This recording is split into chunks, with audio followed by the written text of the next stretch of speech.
Once upon a time there was a miller who was poor, but who had a beautiful daughter. Now it happened that he got into a conversation with the king, and to make an impression on him he said, "I have a daughter who can spin straw into gold."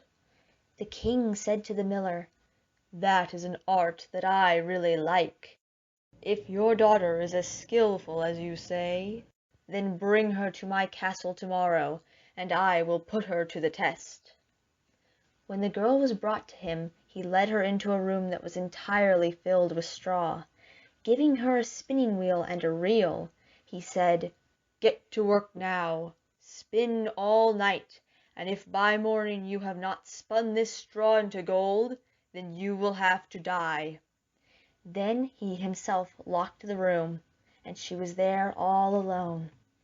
The poor miller's daughter sat there, and for her life she did not know what to do. She had no idea how to spin straw into gold. She became more and more afraid, and finally began to cry. Then suddenly the door opened. A little man stepped inside and said, "Good evening, Mistress Miller. Why are you crying so?" "Oh," answered the girl, "I am supposed to spin straw into gold, and I do not know how to do it." The little man said, "What will you give me if I spin it for you?" "My necklace," said the girl. The little man took the necklace, sat down before the spinning wheel, and whir, whir, whir, 3 times pulled, and the spool was full. Then he put another one on, and whir, whir, whir, 3 times pulled, and the second one was full as well. So it went until morning, and then all the straw was spun, and all the spools were filled with gold. At sunrise the king came, and when he saw the gold he was surprised and happy, but his heart became even more greedy for gold. He had the miller's daughter taken to another room filled with straw. It was even larger, and he ordered her to spin it in one night, if she valued her life. The girl did not know what to do, and she cried. Once again the door opened, and the little man appeared.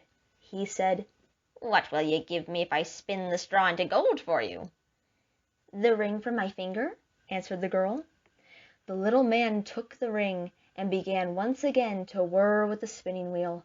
By morning he had spun all the straw into glistening gold. The king was happy beyond measure when he saw it, but he still did not have his fill of gold. He had the miller's daughter taken to a still larger room filled with straw, and said, "Tonight you must spin this too. If you succeed, you shall become my wife." He thought, "Even if she is only a miller's daughter, I will not find a richer wife in all the world." When the girl was alone, the little man returned for a third time. He said, "What will you give me if I spin the straw this time?" "I have nothing more that I could give you," answered the girl. "Then promise me, after you are queen, your first child." "Who knows what will happen?" thought the miller's daughter, and not knowing what else to do, she promised the little man what he demanded. In return, the little man once again spun the straw into gold. When in the morning the king came and found everything just as he desired, he married her, and the beautiful miller's daughter became queen. A year later she brought a beautiful child into the world. She thought no more about the little man, but suddenly he appeared in her room and said, "Now give me that which you promised."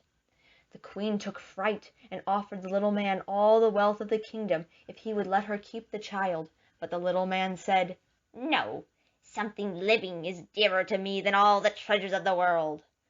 Then the queen began lamenting and crying so much that the little man took pity on her and said, "I will give you 3 days' time. If by then you know my name, then you shall keep your child." The queen spent the entire night thinking of all the names she had ever heard. Then she sent a messenger into the country to inquire far and wide what other names there were. When the little man returned the next day, she began with Caspar, Melchior, Balzer, and said in order all the names she knew. After each one the little man said, "That is not my name." The second day she sent inquiries into the neighborhood as to what names people had. She recited the most unusual and curious names to the little man. Is your name perhaps Beestrib? Or Mutton Calf? Or Legstring? But he always answered, "That is not my name." On the third day the messenger returned and said, I have not been able to find a single new name, but when I was approaching a high mountain in the corner of the woods, there where the fox and the hare say good night, I saw a little house. A fire was burning in front of the house, and an altogether comical little man was jumping around the fire, hopping on one leg and calling out, "Today I'll bake, tomorrow I'll brew, then I'll fetch the queen's new child. It is good that no one knows, Rumpelstiltskin is my name."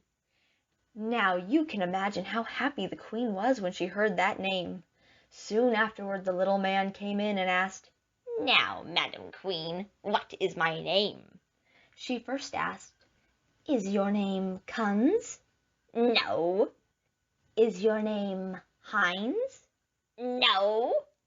Is your name perhaps Rumpelstiltskin? "The devil told you that! The devil told you that!" Shouted the little man, and with anger he stomped his right foot so hard into the ground that he fell in up to his waist. Then with both hands he took hold of his left foot and ripped himself up the middle in two.